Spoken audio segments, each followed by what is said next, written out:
Hello, everyone. Hello. Hello, hi. You could hear me. Thank you. Welcome to UCSD. Welcome to tonight's event. My name is Babak Rahimi. I'm the director for the study of religion at UCSD.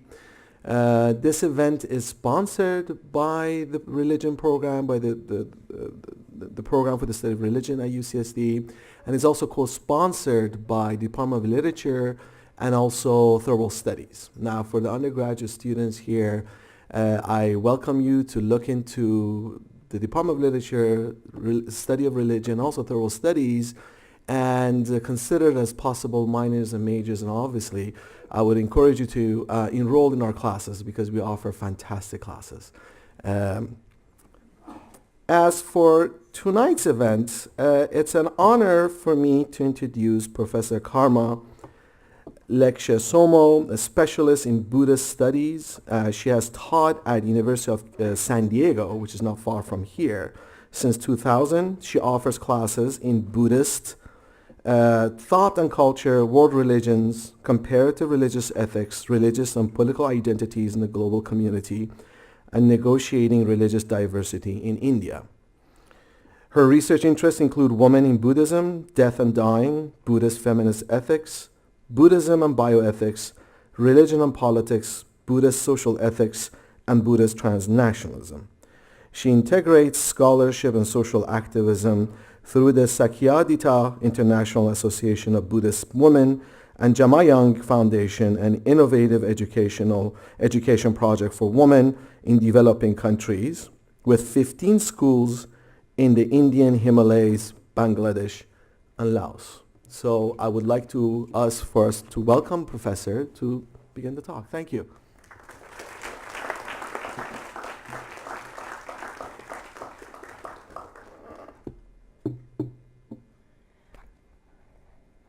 Good evening, aloha, and tashi dele.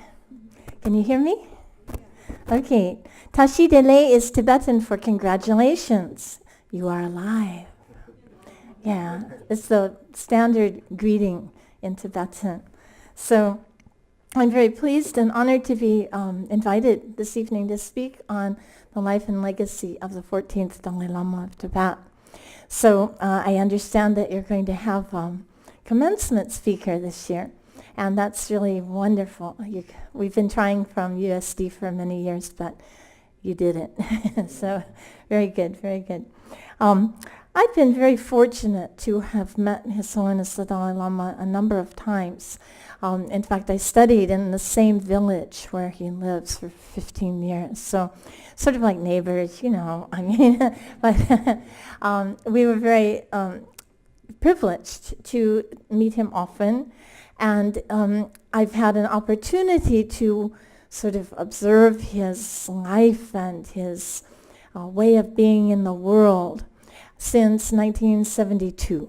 So I started studying in India. I dropped out of some of America's finest schools and traipsed off to India. So don't do as I did. But that was just, at the time, that was the right thing to do, and wound up in India in the Himalayas and a little village called Dharamsala.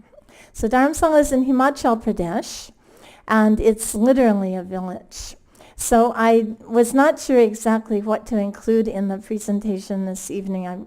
I had a whole bunch of slides about Tibetans in Tibet, Tibetans in the border regions, and Tibetans in India. But then I thought, well, let's focus on the life and legacy of the Dalai Lama. So too much, it was a bit too much. I think I had about 150 slides. So now we've pared it down to about 100. Yeah, so I'm going to sort of do a photojournal, you could say, maybe, of his life and his work and his teachings. He's a very famous person in the world, but there's so many facets to his life and to his philosophy that I thought it'd be interesting to look at it through photos. So my PowerPoint doesn't have any words, hope you don't mind it. We start out by looking at the geography of Tibet, which as you all know, today has been absorbed into the People's Republic of China since 1959.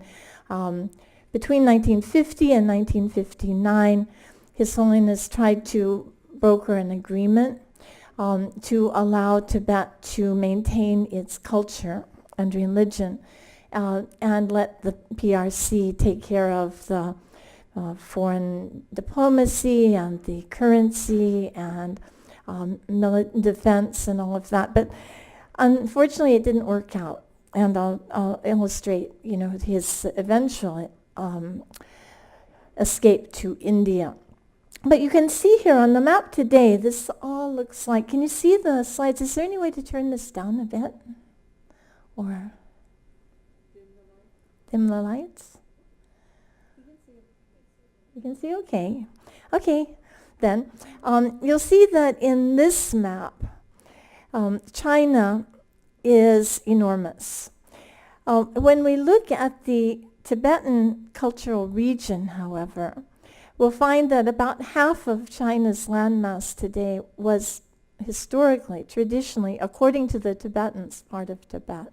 So we have two different, every story has two sides, right? And so we find that this story also has two sides, the Tibetan perspective and the Chinese perspective. And there's some really good resources on this topic for those of you who are doing the more political side of things. Now you'll see back to this geographical map that the population density of most of Tibet is, sometimes you can go for hundreds of miles and not see a human being. You can see plenty of yaks and, goats and all kinds of livestock, but very few humans. So here were the three regions of Tibet traditionally. You had in the central, what they're calling Tibet Autonomous Region, was called Utsang, or Central Tibet. The territory to the right, to the east, is called Kham. And now that has been absorbed into several different Chinese provinces, particularly Yunnan and Sichuan. And then to the north, it was at that time called Amdo. The Tibetans call it Amdo. And today the Chinese call it Qinghai and Xinjiang, right? So here on this map, it says Qinghai Gansu, but traditionally they called it Amdo. Now, Tibet is very remote, and so many valleys have their own dialect. Some of the, we could even say different languages, because many of them are mutually incomprehensible. So today, the language has been standardized a great deal through the media. But more than Tibetan now, these days, Chinese language is being promoted in the schools. So you've probably been following the news with the language riots and the grade school children marching for the right to study Tibetan. Anyway, Tibet has been in the news a lot over the years. The most recent protests were in 2008. And you can see from the red dots on this map that it was quite extensive. It was not simply in central Tibet. It was all over the map, literally. I've been to Tibet 3 times, and always wearing Chinese or Vietnamese robes. This was the first trip in 1982. In 1982, there were only 26 open cities in China. The first foreigners who traveled to China must have complained a great deal because they just closed it down. And there were only certain hotels in certain cities that we were allowed to stay in. And I finally got permission to go into this area of Tibet, what is traditionally considered Tibet, in Amdo. Somehow the Chinese thought I might have a Chinese grandfather. Maybe they were just being kind, but somehow they gave me a permit to travel into this area, but I wasn't able to travel to Lhasa. This particular monastery is called Labalangsi in Chinese and Kumbum, Kumbum in Tibetan. It was huge, a learning center until the 1950s. And they had, in fact, the abbot was one of the brothers of His Holiness. And this is in the area where the Dalai Lama was born. So now, I will use the term His Holiness because in Tibetan language it's considered very rude to to speak about someone without using an honorific. In our language, I mean, we address people by their first names often, which has changed. When I was a kid, you weren't allowed to address an adult by their first name, right? But today it's quite common. So in Asian societies, normally one does not speak the name of the person, but uses some kind of workaround. So in the case of an elevated person in the religious sphere in Tibetan, they would usually say His Holiness. In Tibetan, they call him the Presence, Kundun. And there's a film by that name, which I highly recommend. If you're interested in learning more about his life and legacy, there are two films that I highly recommend. The first one is called Cry of the Snow Lion. It's a documentary, a really good one, with music by Philip Glass. And then another one is Kundun, Martin Scorsese. It's a feature film, but based on historical research. In fact, His Holiness' sister-in-law was the research director on the film, so it's quite accurate from the Tibetan perspective. And so, but it didn't stay in the theaters for very long due to pressure from the PRC. In any case, Tibet has a varied topography and climate. It's not all snow, although the Tibetan word for Tibet is, Pu, but they usually call it Gangchen, the land of snows. The land of snows, because they have beautiful snow mountains and beautiful lakes as well. In the southeast of the country, though, it's quite tropical, which is probably what gave rise to the Shangri-La legend, right? There's some valleys of southwest Tibet that really are amazingly beautiful. And so we get films like Lost Horizon and so forth that are based on this legend. And this is the Lake Kokonor up in northeast in the Amdo region. And of course there is a lot of snow in the winter, especially in the highlands. The most famous feature probably of Tibet is the Potala Palace. Potala Palace had 1,000 rooms in it. Built of stone and mud, so nothing luxurious really, but it was big and it had many shrines, hundreds of shrines. So this is where the Dalai Lama lived in the winter, and in the summer he moved down to the so-called Summer Palace, which is just sort of like a guest house, again made of mud and stone, but lots of animals there. The Dalai Lamas always like to keep, animals that came from different parts of Tibet or different parts of India, like deer and things like that.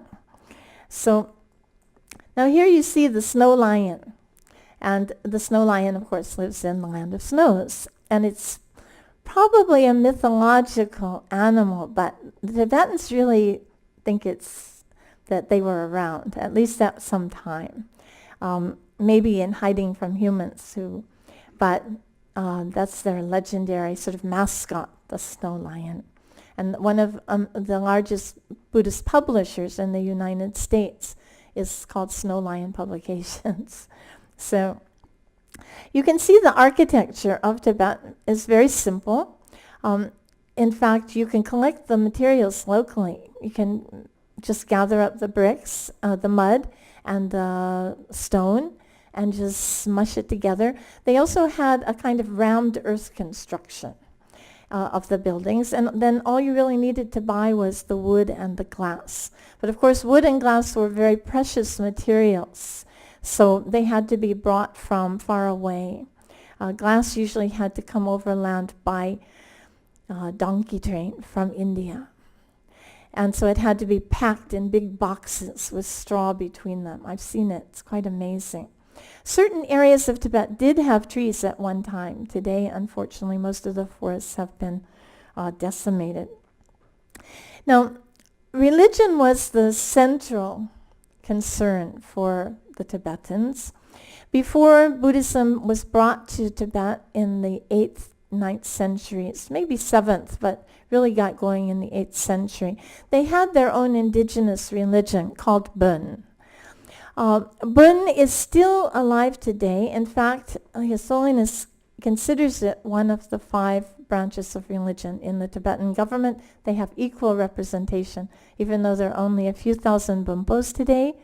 And some of the other schools of Buddhism have, thousands, tens of thousands. He gives the Bön equal representation because it is a bona fide part of Tibetan culture. It's also a very interesting tradition. To what extent Bön influenced Buddhism in Tibet is a matter of dispute. Some people think because Tibetan Buddhism looks quite unique, they write and they say that Tibetan Buddhism is an amalgamation of Bön and Buddhism. The Tibetans hotly dispute this, and they consider these two very different traditions. I think that there might be some influences, for example, in the way they construct their offerings on the altar, perhaps their intense concern with the question of death and dying. In these ways, maybe some of the prayer flags that you may have seen, the flags that fly with prayers that reach throughout the land, these might have had some indigenous roots. But it's not, it's very hard to verify this. Now they're searching through the Bön texts, thanks to a Ford Foundation grant actually, and finding what is unique about Bön, because today Bön looks very much like Buddhism. It's been very much influenced by Buddhism. So in the summertime, the monks would debate philosophy, and this was a tradition from India from between the 8th and 10th centuries. And Tibet is the only place where the tradition survived. In India itself, Hinduism reasserted itself. They absorbed most of Buddhist thought and culture, but they didn't want to give up their caste identity. So Buddhism gradually died out in most parts of India as an independent or a separate religious tradition. It became sort of part of Hinduism in large measure. So, but this dialectical method of debating philosophy was preserved very well in Tibet. And it's quite amazing, those of you who are interested in philosophy, how they debate definitions of terms, for starters. That's the first year of a 20-year program, right? What do we mean by enlightenment? What do we mean by liberation? What do we mean by consciousness? We have so many disputes among ourselves, we fallible human beings, because we're often talking about very different things, right? So they try to get the definitions clear from the beginning and then go on from there. So it's very fascinating. In the summertime, the weather is quite nice, actually, especially around central Tibet. But in the winter, they'll still keep debating in the snow. They'll dig out a sort of cave in the earth, and they'll sit down inside the hole and continue their debates. And I studied this for 6 years in Dharamsala, and I mean, the debates can go on all night. You just really get into it, right? So it's quite fascinating. And there are a number of books written about that, also now translated into English. So the Tibetan Buddhist tradition also continued the custom of erecting stupas or reliquaries for great masters, usually when they pass away. And so these are examples of the Tibetan style of stupas. Well, they're found in all Buddhist countries, but in the Tibetan tradition, well, there are many different forms. There are whole books written about how to build a stupa. Now we've got lots of stupas going up in the United States. We've got 3 stupas on Maui alone. Yeah, I was lucky to be at the consecration of all 3 of them. So it's a kind of, place where people can be in a good spiritual mood, do some meditation, Usually the Tibetans will circumambulate them as a sacred place. Inside the stupa there will often be relics of great masters. There may be sacred texts. There may be sacred images of the Buddha and the Bodhisattvas and so forth. And so it's considered meritorious to circumambulate such a stupa or temple. Here are the prayer flags that I mentioned before. They're simple pieces of cloth strung together and block printed with prayer. And then as the wind blows, they believe that the wind blows the prayers over the area for the peace and well-being of everyone who lives there, including the animals. Right? So now the story of the Dalai Lama goes back to the 15th century. And the Dalai Lama that we're talking about primarily tonight is the 14th in a series of recognized reincarnate lamas. Now this presupposes the theory of rebirth, which the Tibetans inherited from Indian Buddhist tradition. According to the Tibetans, the word Tibetan Buddhism is a misnomer. His Holiness says either it's Buddhism or it's not Buddhism. So they contest the idea that Tibetan Buddhism is something different, alien, and some of that is this perception of Tibetan Buddhism as alien has its root with the Christian missionaries who came to Tibet and did not recognize the tantric tradition as the tradition that was popular in the 12th, 13th, 14th centuries in India and even up to today. And so they thought it was devil worship. And so Tibetan Buddhism got categorized as something different, something sort of scary and mysterious. They even called it Lamaism at one time. So I think that is part of the legacy of the 14th Dalai Lama, is that he's helped to clarify what Tibetan Buddhism is and what it is not. So mostly when he goes to travel, he teaches peace and compassion beyond religions, as he says. He says, my religion is loving kindness. But when he speaks to Buddhist audiences, then he tries to, he gives amazing teachings. And his mind is just beyond. So he explains in detail, all of the philosophical nuances of the tradition and explains that it all has its roots in India. So now, the figure that we're seeing here is the 13th Dalai Lama. The 13th Dalai Lama lived until 1933, and he was a great teacher also, and a great statesperson. He was also quite radical in certain ways. He had prophesied that Tibet would come under some threat, and he advised the Tibetans to be virtuous and to shore up their religious traditions and not to get involved in all of the, delusions and conflicts and all of this sort of thing, to keep on the right path. He was radical in that he promoted Western education. Until that time, mostly education was conducted in the monasteries. And the monasteries were for men. So that left women out of the picture. As I'll show you later, we're making up for lost time now and trying to establish philosophical studies for women, and it's going very well. But for hundreds of years in Tibet, the education was centralized in the monasteries. And they had brilliant teachers, brilliant textbooks, and brilliant teaching method where they actually debate all of these fine points of philosophy and you challenge one another. So when I was studying in India, we had 6 hours a day of debate, right? And you had to study in advance. It's sort of like what they call it, flipping the classroom. Oh yeah, because if you didn't study, when you get on the debate court, it's embarrassing. So you have to do your homework in advance. And then when you get together, then you quiz each other in minute detail. And it's so interesting.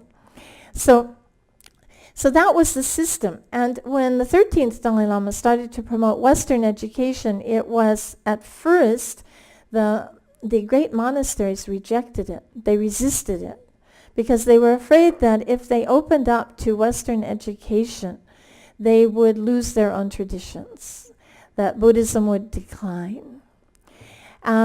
Nevertheless, the 13th Dalai Lama insisted on sending 6 young men to England. They traveled on Tibetan passports, and they went to study engineering and military science and subjects like this to try to help Tibet modernize and move into the modern world. He also advocated for the establishment of a military. And this was also hotly rejected by the monastic institutions. They thought that this was completely against the Buddhist teachings. In retrospect, of course, he was right because, well, from a contemporary sort of secular perspective, because when Tibet was invaded, they had they had about 6,000 muskets from, the 19th century or something that weren't even working. So they didn't have much of a defense system at all.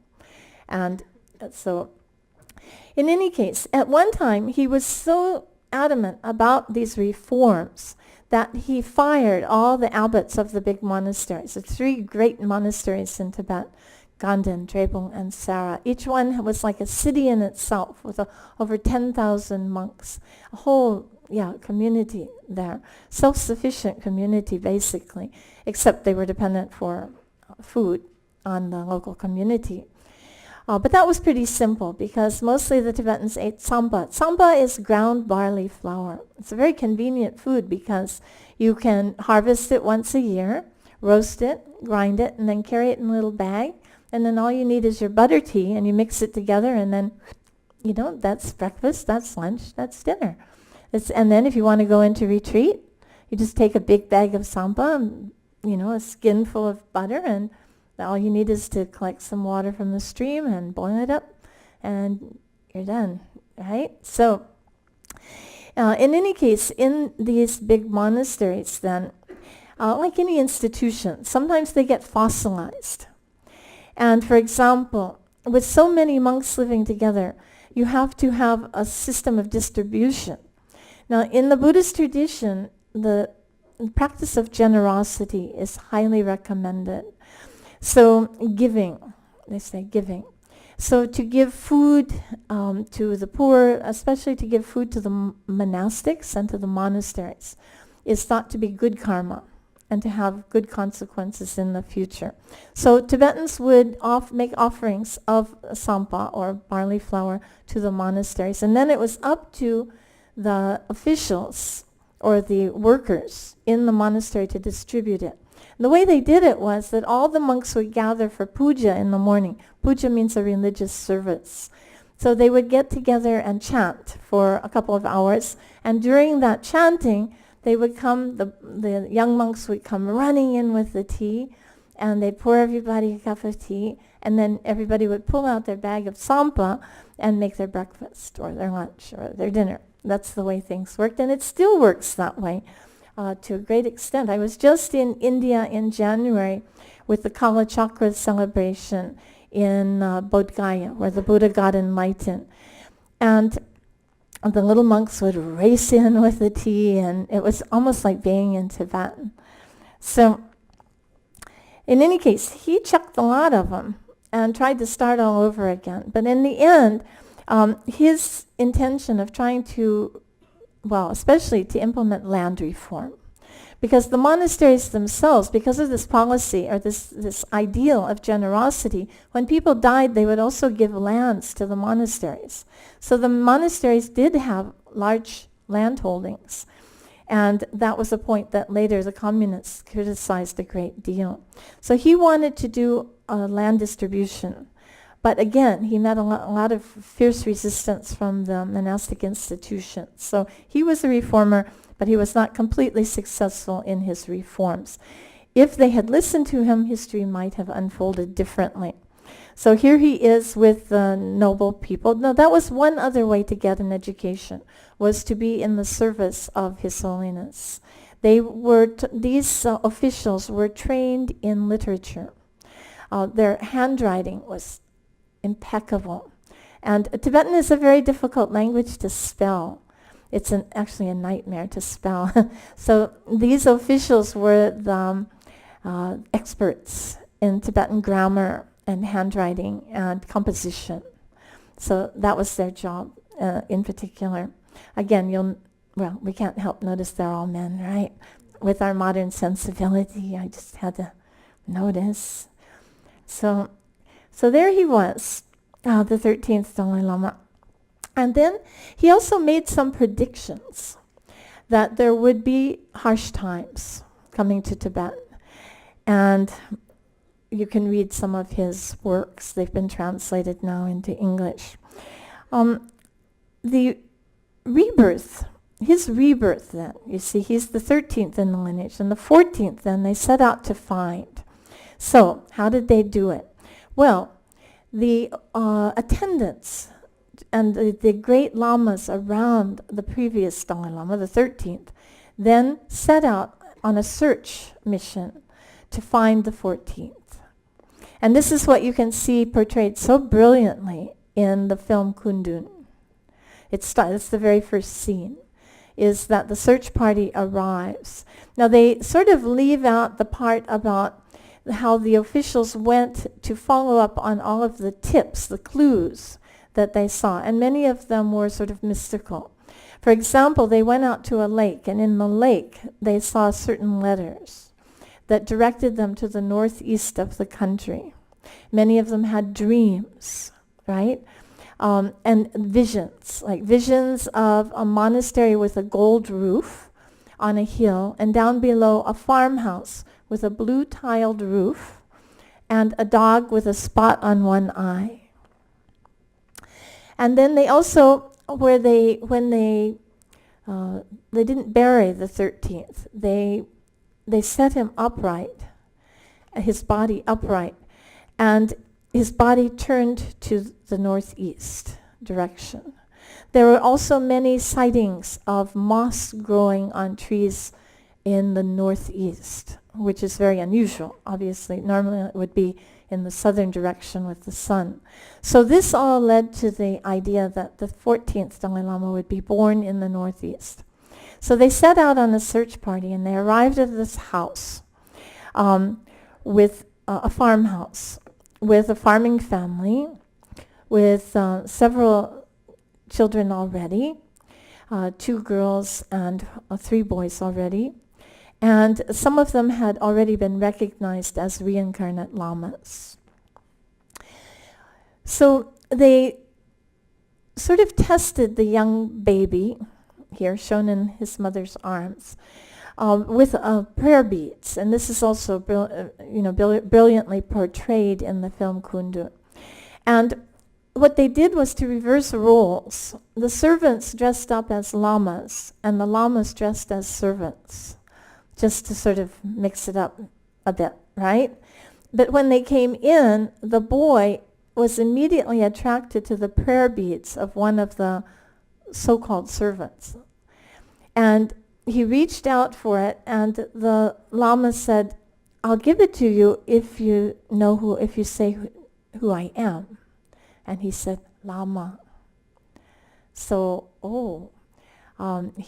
they were starting to believe that this might be the right child, the golden boy, right? Eddie Murphy did a really bad film on this. But anyway, so then they came back the next year. They went back to Lhasa, which was about a 6-month journey, and they reported what they had found. And they came back the following year and did a formal test. The way they do it is to lay out the possessions of the previous Dalai Lama, or previous Lama. He's not the only one. There are about 300 different lineages of these reincarnate lamas. They lay out possessions of his next to a copy, a duplicate. Often a duplicate that's fancier, shinier, newer, prettier that a kid might like, right? And then they check to see whether the child selects the correct item that had belonged to him in the past. Now, most of these 300 lineages are male. There are few females who are recognized as reincarnate lamas, but very few. So most of them are male. So in this case, they had his teacup. It's indispensable for a Tibetan, okay? Tibetans drink up to 60 cups of tea a day, which reminds me.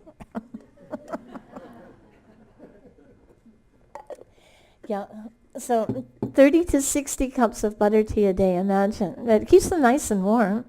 So, and they continue this tradition in India as well. I mean, at least, 30 cups a day, I would say is about right. So, and then they had the prayer beads. Well, he'd already selected the prayer beads. They had his glasses, and they had his walking stick. Now, and the walking stick, as you see in the film, he hesitated when he couldn't quite decide which walking stick to choose, and you can see that they were really worried about that. But in the end, he selected the correct one. Later on, they found that actually the other walking stick had belonged to him at one time. So that was quite amazing. But he invariably selected the correct item. Therefore, they knew that he was, in fact, or they decided that he was, in fact, the correct rebirth of the previous Dalai Lama. And they arranged to take him to Lhasa. At that time, this area of Tibet was already coming under the influence of these Chinese warlords. And they had to pay some kind of ransom to get him out. But they didn't say he was the Dalai Lama. They just said maybe some kind of Lama. And so luckily, we do have some photos of him. This is my favorite. It's so adorable.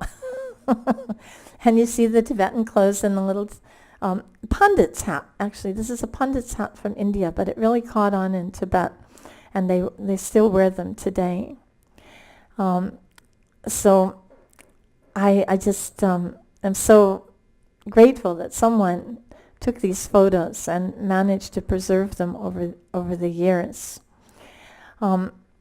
He was a fairly naughty boy.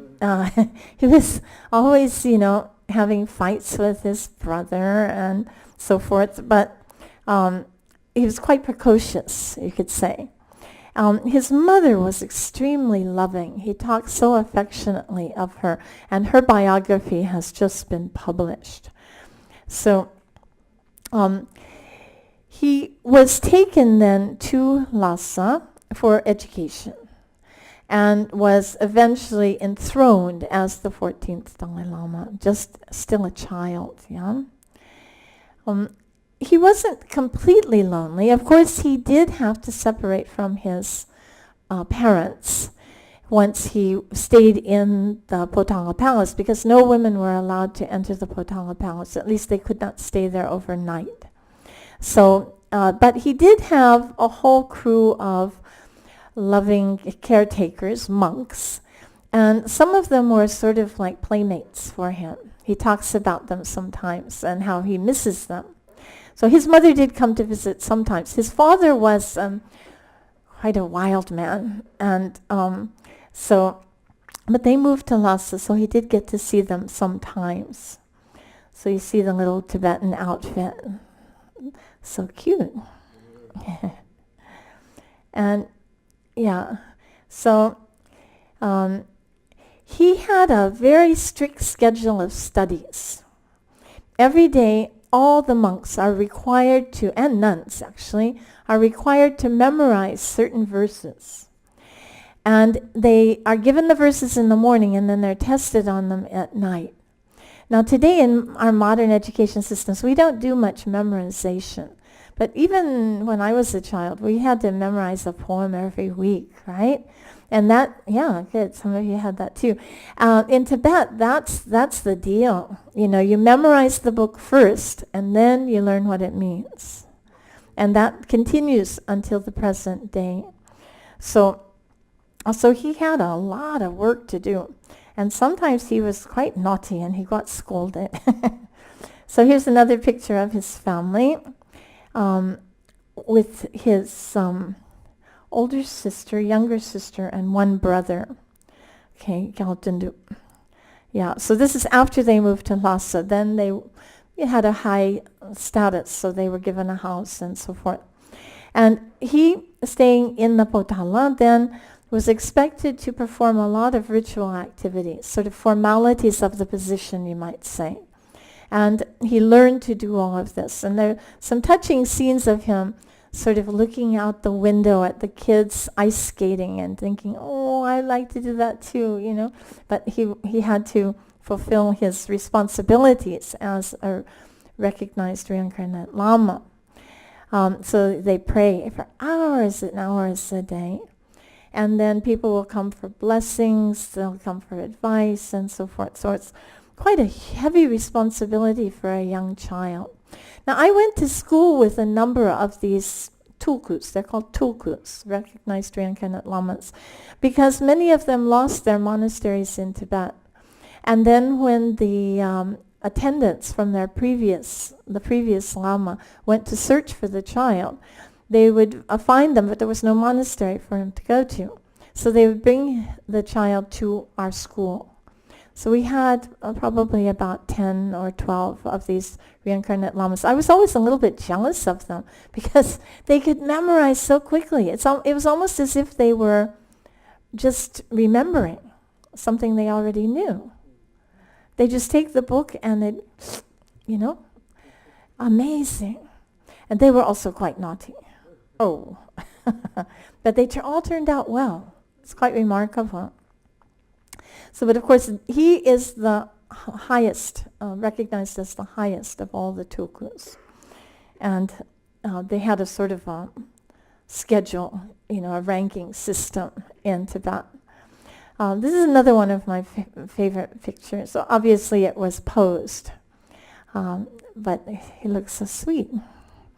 And yeah, this was his playmate, his favorite playmate, I think, attendant to Pala. And he mentions him in all of his books because he looked after him like a mother.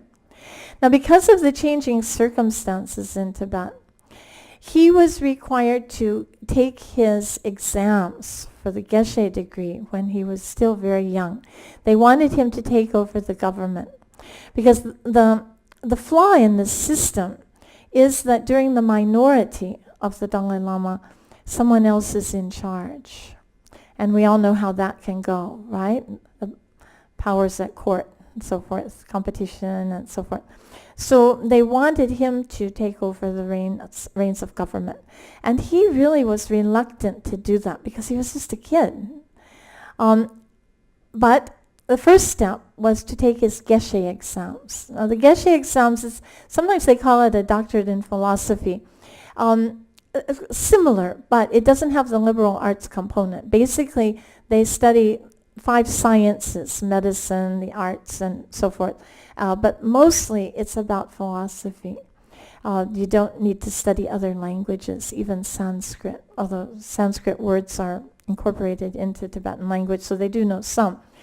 And so here he is shown taking his Geshe exams in front of thousands of monk scholars, right? And he has to debate them and answer their questions.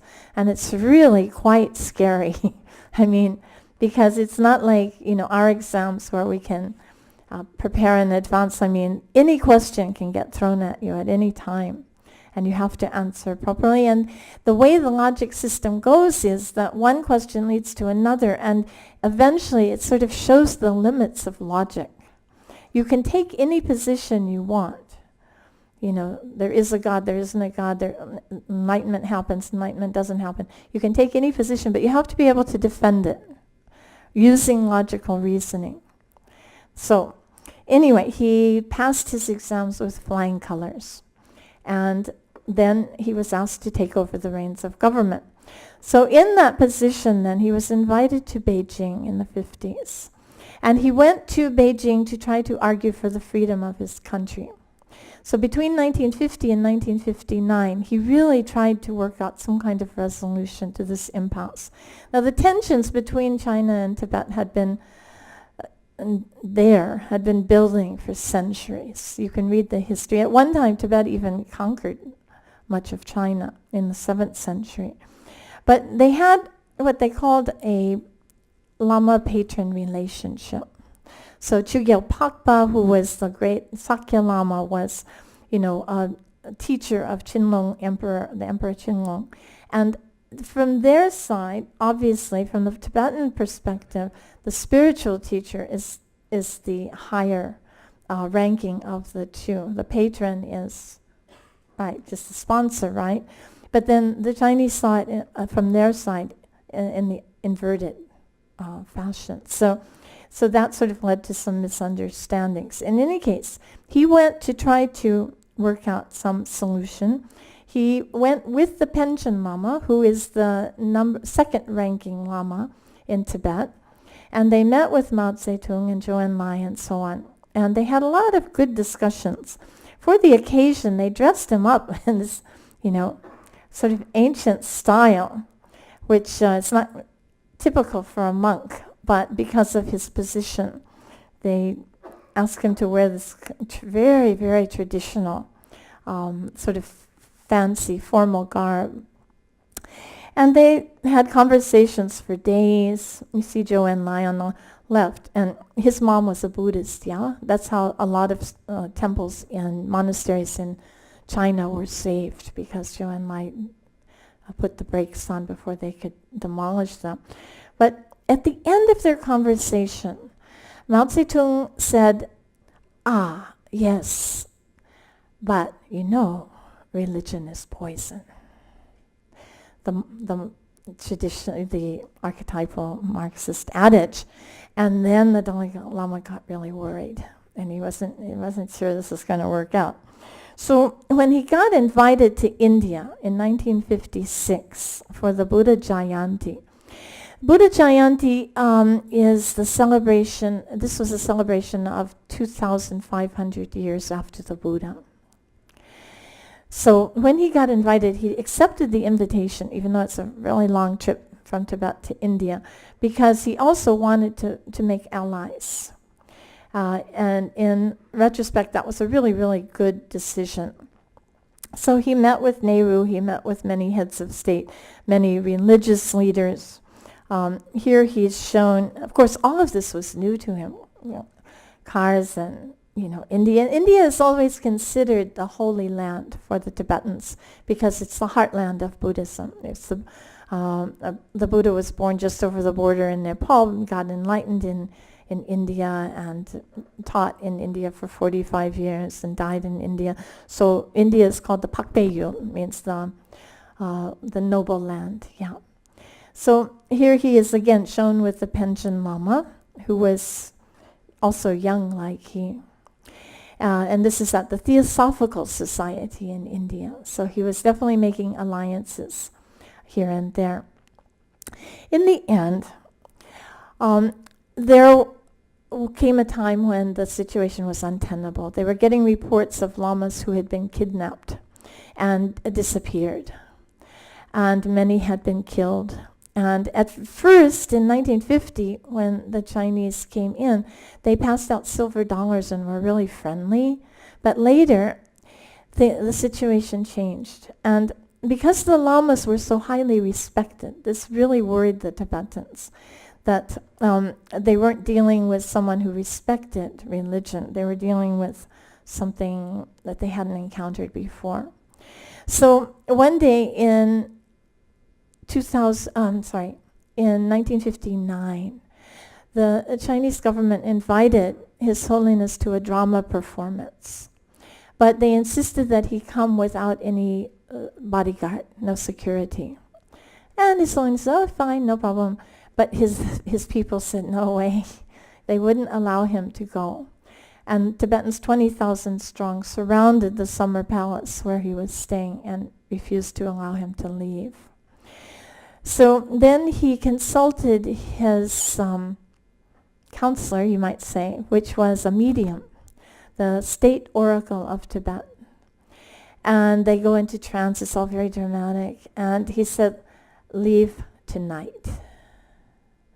So the Dalai Lama dressed up in sort of security guard clothes and with his family then left for India. It wasn't the first time. He'd also left one time, but he didn't leave. He didn't arrive in India. He just left Lhasa. But this time, they actually headed for the border because 9 years later, things just weren't working out. So here he's shown riding a horse with the Kampa warriors. Kampas are fierce. They're like really tall and big and strong, and they're fighters. So they were his security detail. And it took 17 days for them to get from Lhasa to the border. And he got very sick on the way because he wasn't used to the climate and all this. But these are the people who protected him and guarded him on the way. And they had several very close encounters. It's not an easy journey. But eventually, they made it. They arrived at the Indian border, and all along the way, actually, he was welcomed by the local Tibetans, and many of them begged him not to leave Tibet. They were crying, and really, for them, it's symbolic of their country. It's hard to explain how revered he is among Tibetans, but now, of course, around the world as well. He finally made it to the border, and you probably saw in the news last week that he met with the guard who welcomed him. Yeah, he's 84 years old. So they had this beautiful meeting just last week. And it's quite a touching moment. And the guard in the film, he's shown asking, "Sir, may I ask your name?" Yes, and so this incident was world headlines. But unfortunately, no government really stuck up for the Tibetans. India offered asylum, which is quite amazing, considering that India is such a poor country relative to, especially at that time, relative to other countries. To admit 100,000 refugees was amazing. And they provided lands in South India where the Tibetans could create settlements. And they've been very successful in India and Nepal. So once in India, he made good relationships with the Indian government.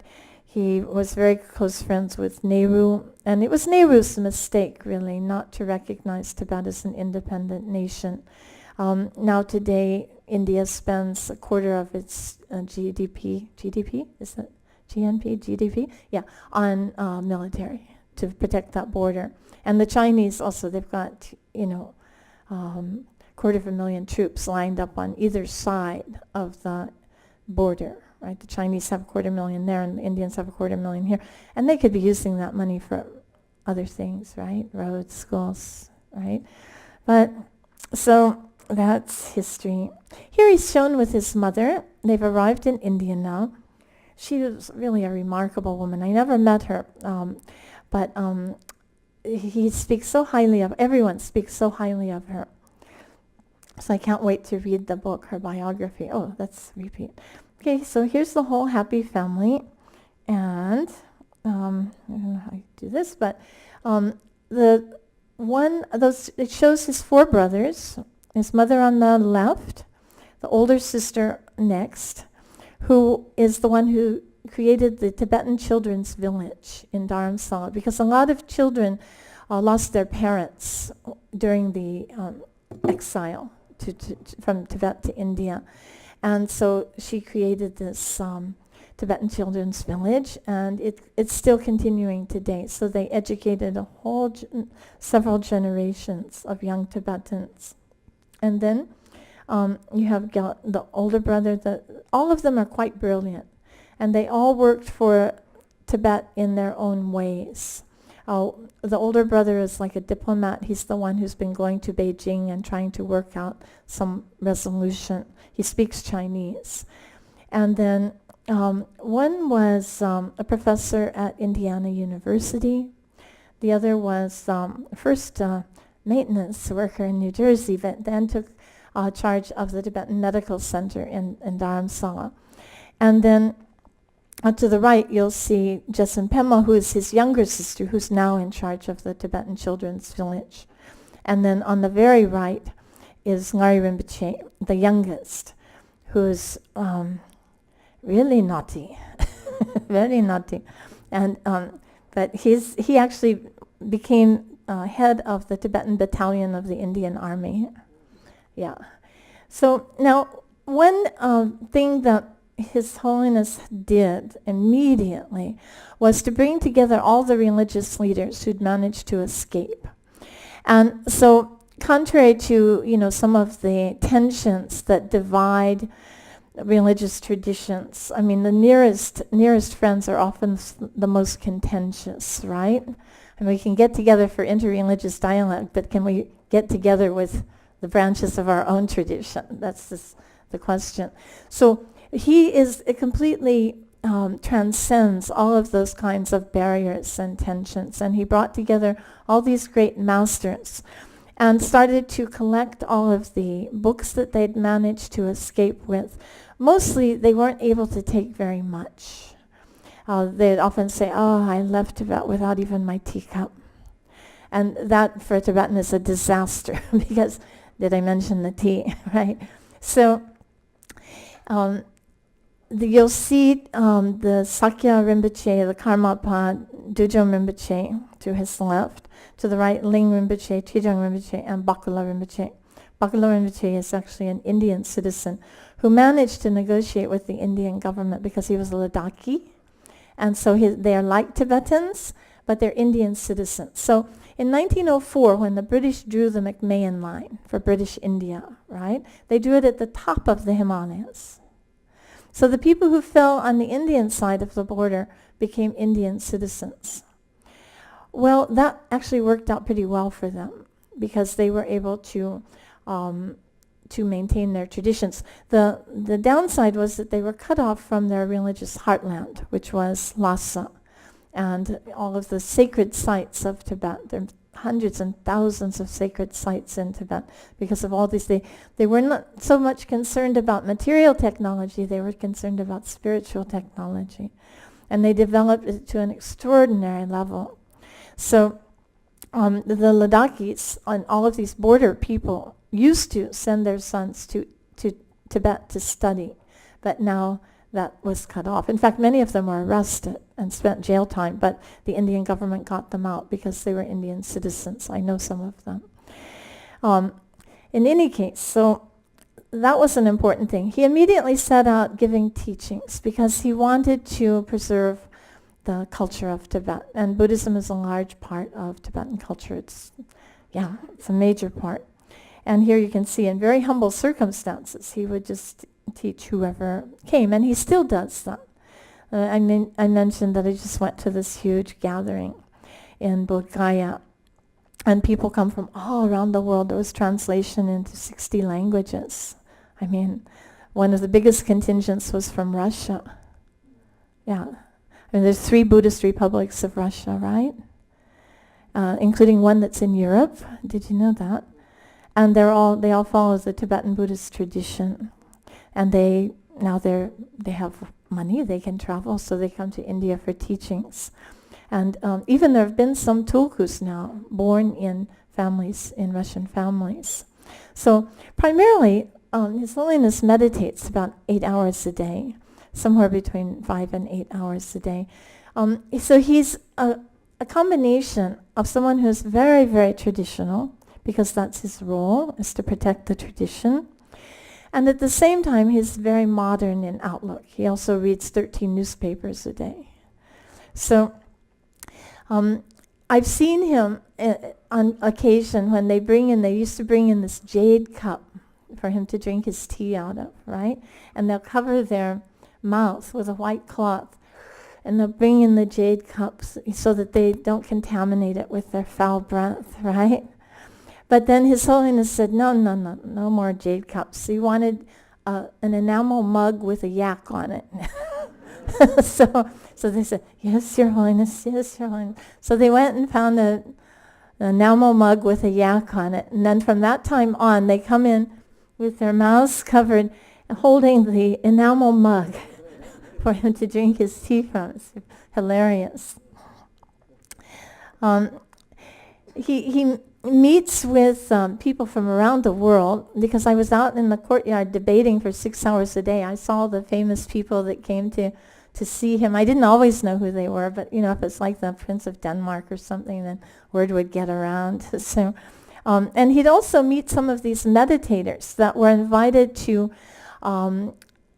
universities, University of Virginia, Boston University, and so forth, to be tested for their meditation practice. They would hook them up to electrodes and try to find out what the physiological and psychological benefits of meditation were. And so the yogis would come down before they went off to Boston or Virginia. They'd come to pay respect and get the blessings of His Holiness. So we also saw all these great yogis coming down from the mountains. In 1959, he was awarded the Nobel Peace Prize. I remember very clearly in August, because I was in Tijuana in the hospital with snake bite, and it came on the TV. So that was very uplifting. Yeah. He was also awarded the Congressional Gold Medal for his work for humanity. He's been awarded any number of honorary degrees from many universities, and so people recognize him as an example of an ethical person, you might say. Yeah, which seems to be in short supply these days. So, he also met many of the most famous people of our day, like Thomas Merton would come to Dharamsala, and they had wonderful discussions. He would meet with groups of Christians and Jews and Muslims. He still does all the time. I remember there was a time when some Christian brothers came to meet with him, and they had 2 days of wonderful discussions, and they agreed on so much, and they were also very respectful of their differences. And then finally their discussions concluded on a very happy note, lots of respect both directions. And then he said, I have one more question. How do you support your monastery? And said, we make wine and sell it. So from a Buddhist perspective, I mean, you're not supposed to drink, right? And you're not supposed to make your living off of that kind of thing. So it was really a sparkling moment of religious difference, actually. He also met, of course, with Mother Teresa. And one of his best friends is Archbishop Desmond Tutu. So they've just become the closest of pals. And a new book has come out. A friend gave me, The Book of Joy. So these two are like peas in a pod. And they tease each other, and they have discussions, they have debates, and it's hilarious. And Desmond Tutu, it's moving. I'm so glad. So you can see that he knows how to boogie, and it's clear that the Dalai Lama doesn't know how to boogie.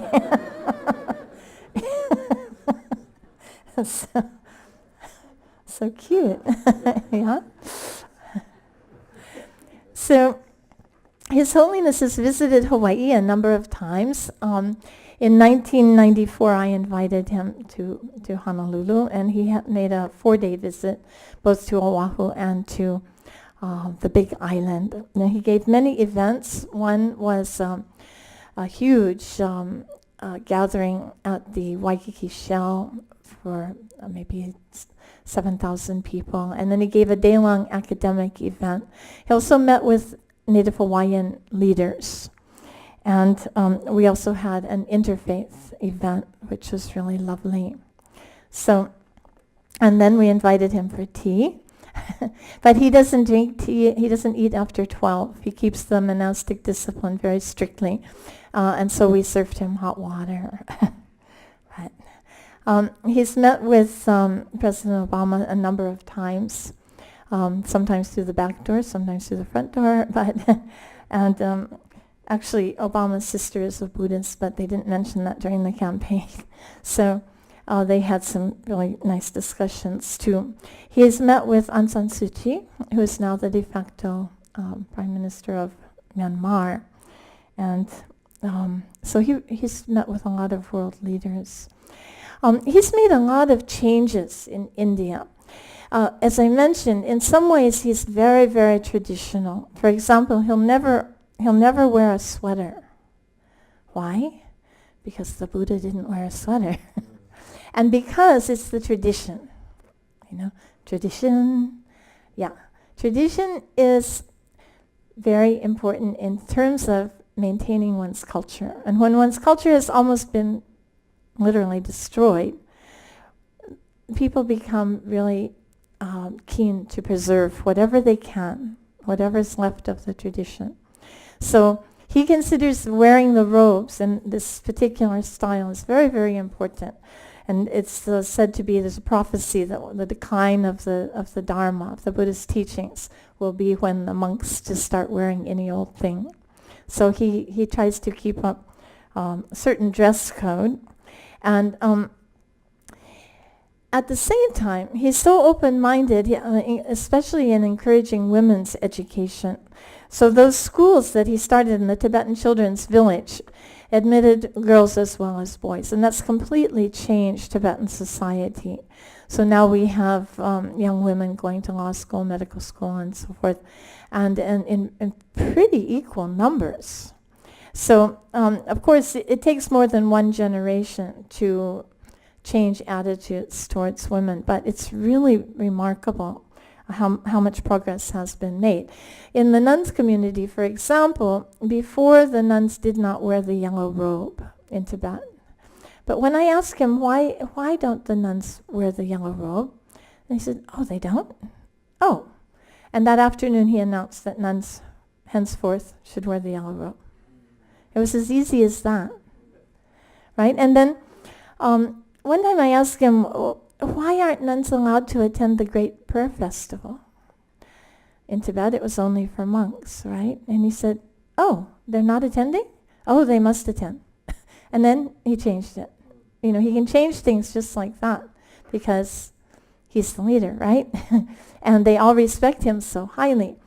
Now, he's been trying to retire. And now he has retired the last 10 years completely. But he was trying for many years to retire from his position and to establish a democratic form of government. So they established a democratic form of government in the Tibetan exile community, but they would always vote him as the president. Right? So he said, that's not what I mean. It said, you have to elect your leaders. They said, yes, we want you. And he said, no, you don't get it. So it took some time, but finally he did retire once and for all. And Lobsang Sengye, who was trained in the United States as a lawyer, is now the head of the Tibetan government.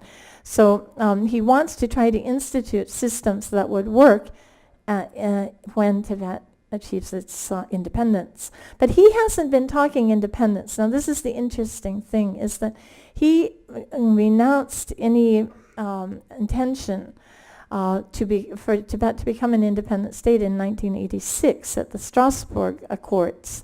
He said he was he would be fine with Tibet being part of China as long as Tibet could maintain its culture, its cultural identity and its religion. So the claim that he is a separatist is kind of moot because he gave that up a long time, more than 20 years ago, right? 30? 30, thank you. He's quite broad-minded in that way. We still have the question of full ordination for women, so we've been in dialogue with him about that for also about 30 years. And it's starting to move forward now. So we've done the research and we've tried to, find all of the arguments against the full ordination of women. It's not a matter simply of religious discrimination. It's a sort of a point of monastic law and the different procedures for ordination. And so we're working on that now, and it looks like we're going to have a breakthrough soon. Because women in December, 20 nuns took the Geshe degree, the highest degree in philosophy, for the first time in 1,000 years. So this was such a breakthrough for women. And I don't know if the world noticed, but it was a huge breakthrough. And they've worked very, very hard, and 20 of them were successful in passing these incredibly difficult exams, including 6 of my students, so I'm really pleased with them. And it will not be the only time that women have the opportunity to take the exams. The system will continue. That's very important too. Now here's the rebirth of the Panchen Lama. He was recognized in Tibet, and they sent a message to His Holiness asking for confirmation. All the signs were there. The story of the previous Panchen Lama was a rather sad one. He spent 17 years in jail and then died under mysterious circumstances. And his rebirth then has also disappeared along with his family. So he would be about 28 years old now, but nobody knows whether he's alive or dead or where he is. So that's quite sad. And they've installed another one in his place. And the picture of the other one is they have to post it in the monasteries. They're obliged by the government, the Chinese government, to post that photo. But when I went to take a photo of it, they said, "Oh, don't take that, that's a fake." So nobody recognizes that.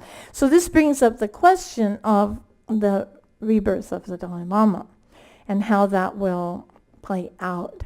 So he's promised to live a very, very long life, no matter whatever it takes to see Tibet free again. And he said that he will make it very clear where he will be reborn. He won't leave it up to any government to decide. He'll make his wishes known. So, and people around the world have been saying that, this is not just a question that concerns Tibetans. It's a question that concerns all followers of His Holiness and the Tibetan tradition, because the Tibetan cultural sphere is very broad. You see, it's not just geographical Tibet. It reaches into the Himalayan areas of India, throughout Nepal, Bhutan, eastern India, and then up to over to Bhutan and up to Mongolia and into the Russian Republic. So it's and now of course all around the world with books like this. People are sharing Buddhist ideas, and he lectures here and there on Tibetan culture and Buddhist ideas. So this is just a painting of him. The young Tibetans love to paint his image and here and there. It's quite a good one, I think. But so that's a sort of introduction to the life and legacy of the 14th Dalai Lama. I have many stories I could tell. I remember the first time I had an interview with him, actually, was 1972. And at that time, I was not yet a nun. I was a lay woman, and I was dressed in Tibetan clothes, which is considered respectful for going to meet him. And I had my hair in pigtails, in coral and turquoise and all of that. And I had just completed a master's degree with a thesis on emptiness, the Buddhist, the Mahayana concept of the ultimately empty nature of all phenomena. And so when I went to see him, I borrowed a tape recorder and some tapes and took it into the audience, and I asked if I could tape the interview, and he said, "Oh, yes." And I had 8 questions. The first question was, in some Western spiritualist traditions, they say that once you take a human rebirth, you do not devolve, you can only evolve. His answer was, you can be reborn as anything, anytime. Oops. Okay, So next question. The other 7 questions, his answers were all about emptiness. It was remarkable. No matter what the question, he brought it back to the philosophical concept of this lack of independent existence of phenomena. So I was delighted. My friend and I were just delighted to meet him. And when I got home, I went, with great glee to listen to the tape, and it was empty. Well, it sort of makes sense, in a kind of sense, right? So I remember one time my mother came to India to visit me, sort of suddenly, and His Holiness was always very kind to meet the parents of those of us who studied, because he said we had come from such a long distance, and he wanted to meet our parents. So I applied for an audience with him for my mother and myself, and she'd flown in from Honolulu, and we were going up to the mountain, and then it started to rain. And she sat, and she said she wasn't going. I said, Mom. She said, no, it's raining. I said, but Mom, it's the Dalai Lama. And she said, I don't care. So then, what was I going to do? So I found someone with a car, and I just brazenly asked if they would deliver us to the front door, and they did. And when we got there, she was very sweet. She's a Christian fundamentalist, yeah? But the minute we walked in, she put her little paws together, and she was so sweet. And then he was very kind, and she brought him a little alarm clock, and, And then afterwards, she came out, and she said, oh, he is a very nice man. So many, many stories we could say. What I didn't add there was his relationship with certain Hollywood celebrities, especially Richard Gere. This has been a bit controversial. People think that it's just sort of a marketing technique, but in fact, Richard was coming to Dharamsala for teachings for years, and we didn't know who he was. And he'd studied philosophy at university, and he'd come to India, and he would just sit on the cement, with the rest of us and take teachings, wearing jeans and everything. So we didn't know who he was.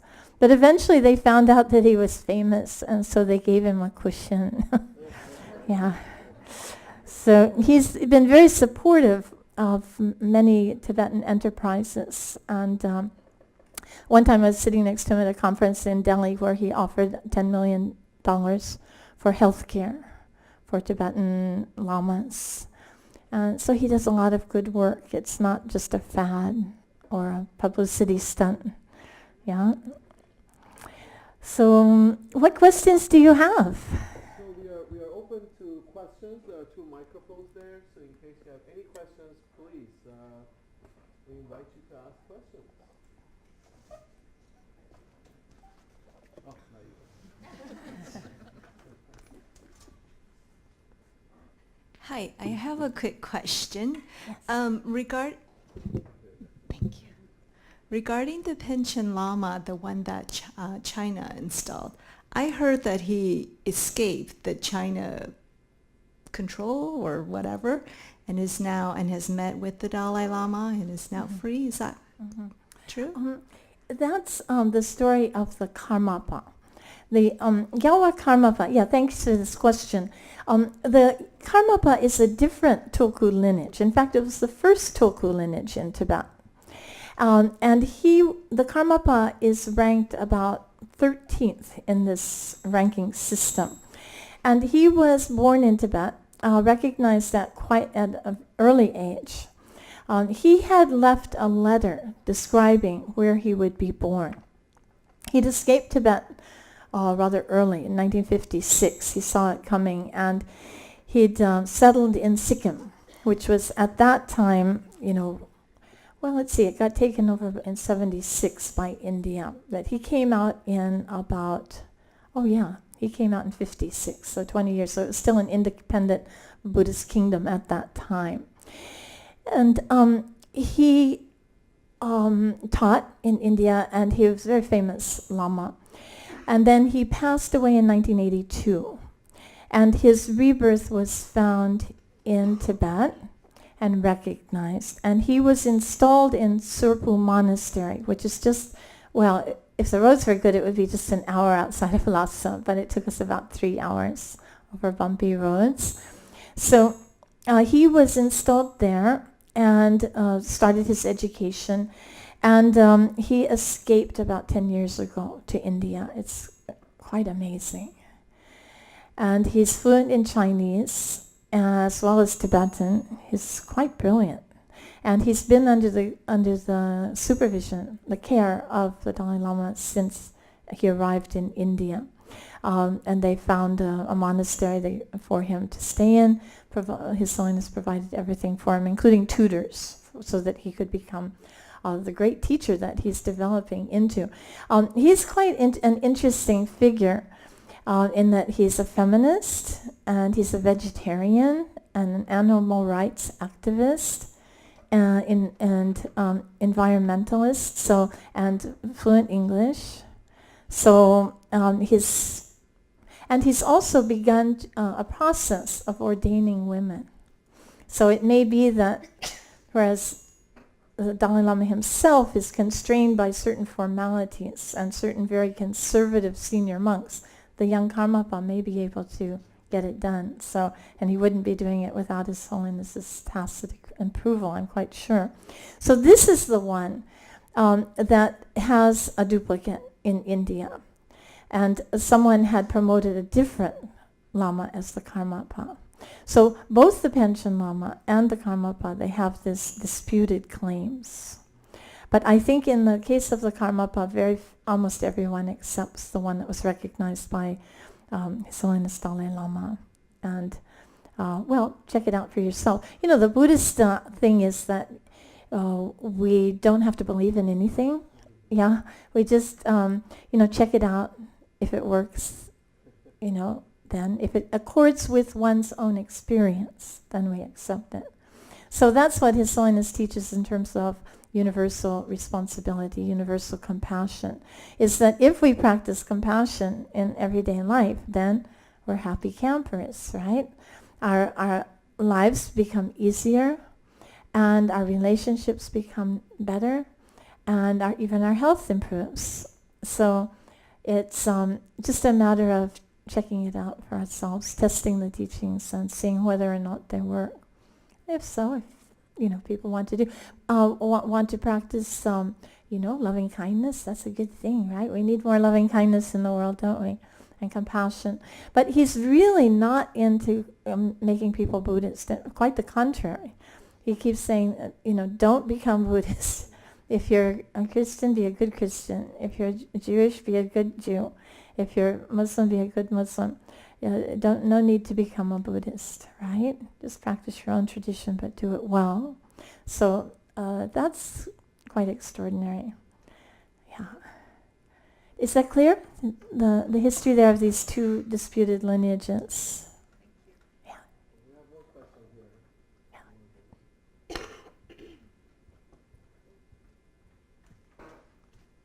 Hello. Hi.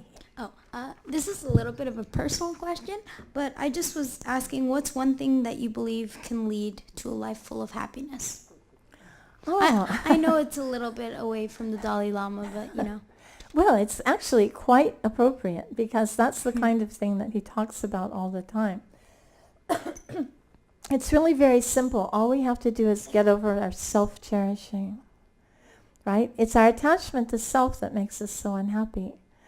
So by grasping at our own benefit, we're never satisfied. But when we work for the happiness of others, we naturally become happy. Right? So it's all a factor of compassion and loving kindness for others. And if we could just gradually let go of our self-concern, our self-interest, our selfishness basically, then it frees up so much energy, right? And that spacious quality of mind is what's so pleasant, what we call happiness, right? that was very poetic, thank you.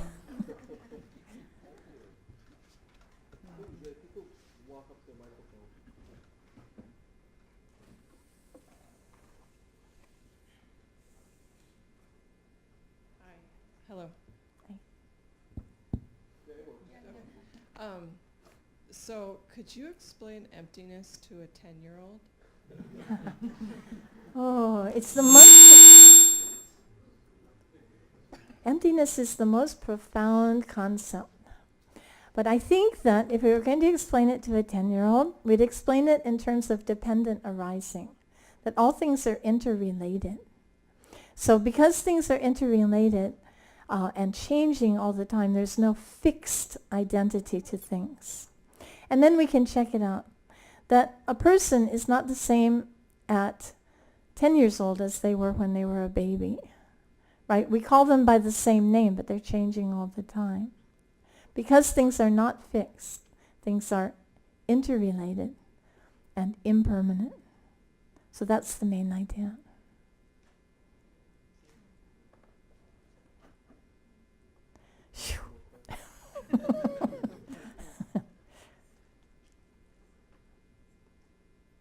Hi, is there a copy of your thesis available to be read?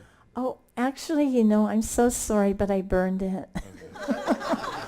Yes, I found it rather embarrassing. When I went to India and studied about emptiness, I saw that my master's thesis was complete rubbish.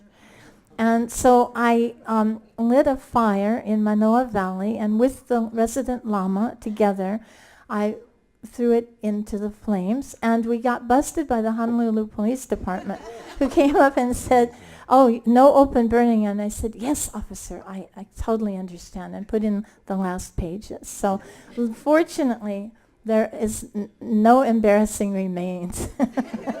Okay, thank you. You're welcome. But I do have some explanation in a book called Into the Jaws of Yama, Buddhism, Bioethics, and Death. So if you're interested in the topic, you might be interested in that book.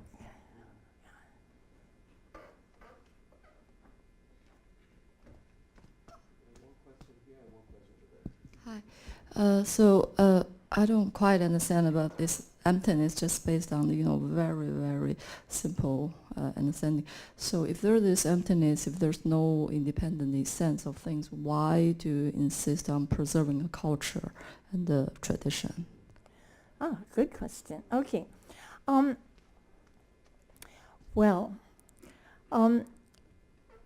Everything is impermanent. We know that. Things are changing all the time. But there's some very beneficial aspects of culture that can be helpful for all of us, like questions about ethics, questions about compassion, wisdom. The wisdom traditions all have something to say, right? So emptiness does not mean that things don't exist. It just means that all we have to do is put a match to this and it's up in flames, right? Everything is impermanent, changing all the time. So it doesn't mean that, of course, cultures change also. Cultures change all the time.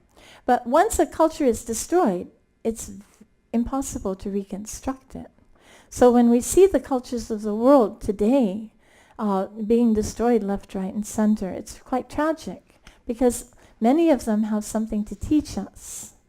We see now all the Native American traditions have preserved this amazing lore about respect for the earth that we need so badly. Fortunately, there's still remnants that can be revived. Hawaiian culture is the same. Now it's being revived, and we have much to learn from it. So there is beauty in preserving a tradition, but we don't have to preserve all aspects of the culture. I always say, take the best and leave the rest. So,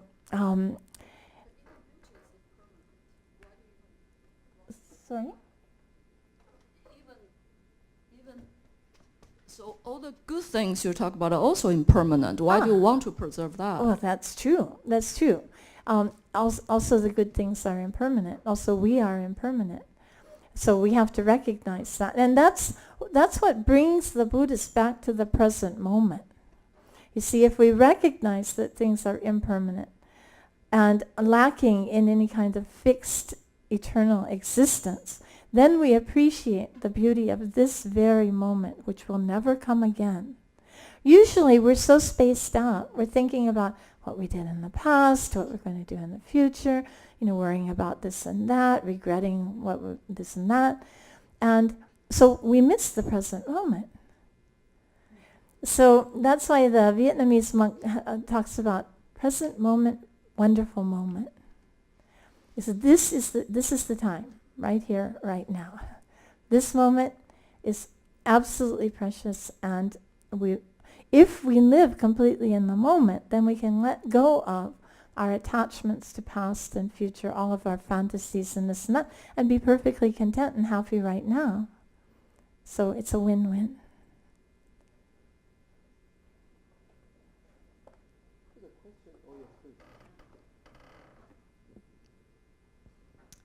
Hi. Two things. One was almost a fluffy question, which was about the photographs that you showed initially, because they were so beautiful, and I was just wondering what the background was in terms of not even the Dalai Lama, obviously the older pictures, but just the more recent ones, if those were your photographs or... Yes, some of them are, but most of the old ones I cribbed off the internet. Yeah. Okay. And then the other one, I came here somewhat with a heavy heart. I'm a middle school teacher. Tomorrow is our last day of school. You'd think I'd be elated, and I am, because that's just the nature of ending of school year. You need to end in order to begin again, I think, with that energy that it takes. And I work with as an English language development teacher.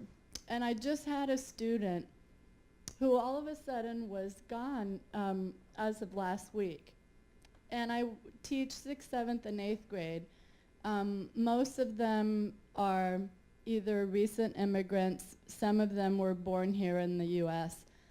And my heart just broke when I got an email back, because 2 of my students, 7th graders, said, we think that immigration was involved. And so tomorrow's our last day of school. The 8th graders are promoting, going on to high school. And I almost didn't come tonight because I just wanted to kind of sit and think, what am I going to say to these kids? And I just had a connection when you were talking about His Holiness and, obviously needing to escape. When I do go home, I'll reflect on some of the things that you said. We've talked, I think a little bit about my practice. So I'll keep all those things in mind, but I'm also curious, what do you have to say? This was the email that I got from the person that works with the migrant workers, which is his family. She said, I just talked to one of the family friends, and yes, sadly, last week they had their court date, and their request for asylum was declined, and they were deported last Thursday. And I have his little things there that I was waiting to give back to him. He just got an award for 7th grade, and he literally, like what you just said, and I'm sorry I'm talking so much, he would literally, I would say, okay, we're going to focus on a science article. He would clap his hands with glee, So I'm just sad for him and his family. I hope certainly the best for them, but also for myself as a teacher, the heaviness of that, and how I have that compassion for these kids that I do have, and just in general. So I'm sorry to be so long-winded. No. Okay. Well, thank you for sharing your experience, because it is really tragic. And it's one of many tragedies, especially refugee tragedies that we read about and hear about and see. And so many other problems, too, that humanity is facing, especially right now, I believe. So I think that I don't get any royalties or anything from this book, but it was the eBay people who produced this Book of Joy. But there are a lot of tips in here that you might find interesting. I bet it's going to show up in the public libraries, because it really helps understand how to overcome sadness and how to recover a sense of joy in the every moment of daily life. It's not a matter of forgetting, but there is, by this method of generating compassion for living beings, the possibility to maintain a joyful state of mind. And we're going to need that. We're going to need a joyful state of mind, because if we're sunk in sadness, we cannot be very effective in the world. And I was part of the movement in Berkeley in the 60s, and I witnessed how easy it is to fall into despair and anger, and then from there it's just a small step to violence. So, and in the end it doesn't work well. So the idea of keeping a happy heart so that we can be more effective in reaching out to our students. I mean, bad things are going to happen. Children get sick. Some of my students have even committed suicide. I mean, how do you cope with that? And so I think that this method of learning to keep a joyful spirit, a compassionate heart that remembers the sufferings of living beings and consciously generates loving kindness toward them. And it has the effect of healing our hearts. So it's very practical, and it's can be practiced by everyone. So going into the classroom tomorrow, and you have many other students too who need you. They need your joy. They need your positive outlook and your loving kindness. So I think that it's a challenge, but I think it's one that you can learn to handle. We all can learn to handle, right? Because hardships are going to arise. That's the Buddha's first teaching. Problems are going to arise. That's inevitable within the human condition. But how do we handle them, right? That's the main thing. How can we change our perspective on the issue? Remembering that this one child is just one. There are also millions of others who are displaced now.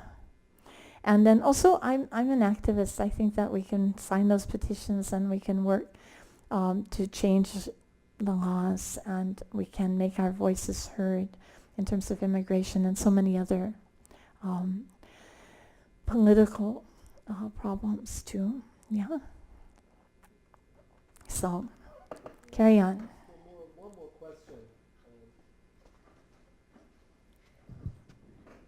Okay, I have a question. It's my understanding that the Dalai Lama have always been male, and I was wondering what Buddhism kind of says about that, if anything, and kind of relatedly, if the current Dalai Lama has discussed maybe coming back as a woman or something. Well, in fact, he has. People have asked him this question, would you consider taking a female rebirth? And he said, well, yes, if that would be most beneficial to sentient beings, then I would be happy. It would be a good thing to take a female body. He said, but if people in society don't listen to women, then it wouldn't be very effective. So, it's possible. It's possible if, society is changing. At least certain segments of society is changing. So it's possible. That depends on transforming society, and we still got a way to go in terms of transforming society to a really egalitarian model. We're not there yet. But he's been made many positive statements about women. For example, he said that Buddhism in the Himalayas is in the hands of women, in the hands of the nuns. And he said it about 10 years ago, and people were wondering, but now when we look at it, very few young men are becoming monks. But many young women are still becoming nuns. And they're studying very well and practicing very well, so it could very well happen. And then with this latest breakthrough, I think that with the nuns taking this highest degree of philosophy, it's going to encourage many other women. Not that everyone's going to become a nun, not at all, but to see women successful in any field is encouraging to all of us, isn't it? So I think it'd be great if he came back as a woman. But it depends. The vow of the Bodhisattva is to benefit beings as much as we can. And not just human beings, but also other animals and beings of all different forms, which could include invisible forms. And so they call it skillful means, to find the method that is most skillful for benefiting sentient beings. So we could, I remember, in Tibetan culture they have this prayer, may I be reborn as a man in my next rebirth. And some of us Western women are looking at each other, no, right? We just couldn't say it, right? And even some of my Tibetan friends, they said, oh yeah, I used to say that when I was young, but I don't say it anymore. So things are changing. I think this concludes today's talk, unless there's one more question, but I'm thinking that's probably, you must be tired at this moment. Does anyone have another question? Maybe one last question from you, Jim. We'll make this the last one. For sure.